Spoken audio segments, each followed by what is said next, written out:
Other, Victor Pross speaking to you, anarchist artist, or otherwise known as the voluntarist. I support the philosophy of voluntarism, and if you don't, I'm going to have to kill you. See, that's a basic contradiction right there.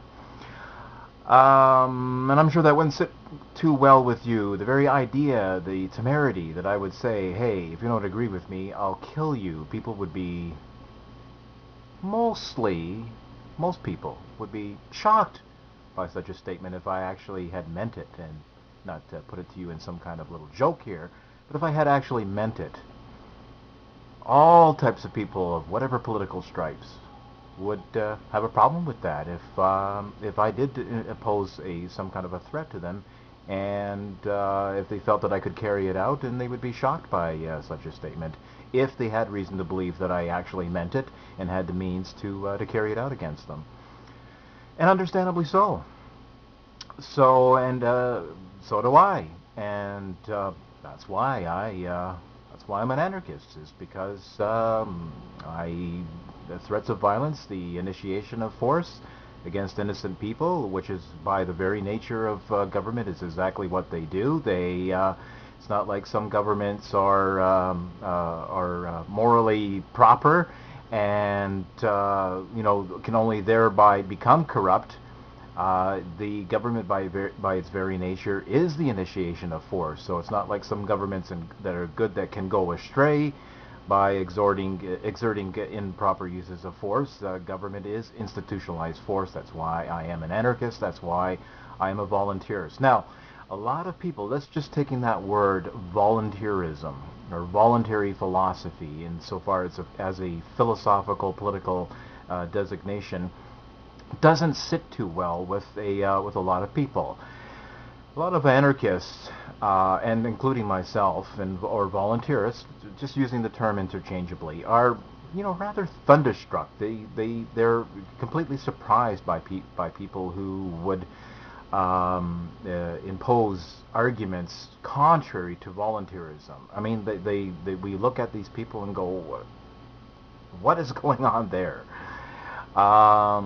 And basically, the I've seen a lot of debates and arguments and postings on Facebook with the various groups that I'm with. You do read people who have a problem with voluntarism. I mean, it really is an intellectual quagmire with them. They are genuinely morally and intellectually confused on this, and a little bit timid and hesitant to accept the voluntarism position. And basically, we got to ask, why? It's like, why? How is this a problem? Anarchism and or voluntarism. So we got to take nothing for granted. So I do want to basically just touch on a very, very simple definition. There's nothing academic about this. It's nothing very highbrow and with a lot of philosophical convoluted statements where you need a PhD or at least a master's or an introductory 101 philosophy course to understand what I'm talking about. It's very straightforward. The man on the street can understand it. Basically, voluntarism is a philosophy according to which all human association should be voluntary. Consequently, so voluntarism opposes the initiation of force. Okay, and force in this case, when we oppose the initiation of force and coercion, we mean only one thing: physical force. Physical force. Okay, it's all there on the list. Okay, kidnapping, rape, murder, physical harm, injury, and indirect uses of force, fraud. Okay, so basically, in opposing the initiation of force and espousing voluntarism, we are objecting to the initiation of force. So, consequently, this means that we are not against the retaliatory use of force.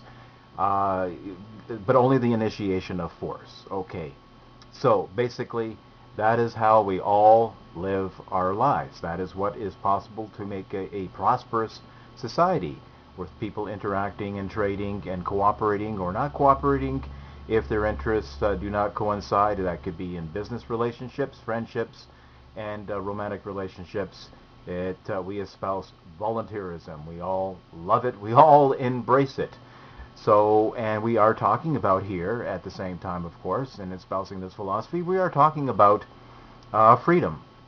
And, you know, a lot of people have a problem with that as well. You know, like you can't have, oh my God, complete freedom, total freedom. That's rather extremist, and it's just all mind-boggling as to trying to unravel the philosophical cobweb from which people proceed, and having troubles and sitting on the fence when it comes to accepting voluntarism as a philosophical idea, as a moral code to which they would embrace and would espouse and hold to and abide by, to actually live by it without using force against other people. So we have to ask why. Why is this such a problem for people who otherwise embrace and love their freedom? There are people who you know, take the type of jobs that they want. They go to school. They learn a trade. They are choosing their field of specialization.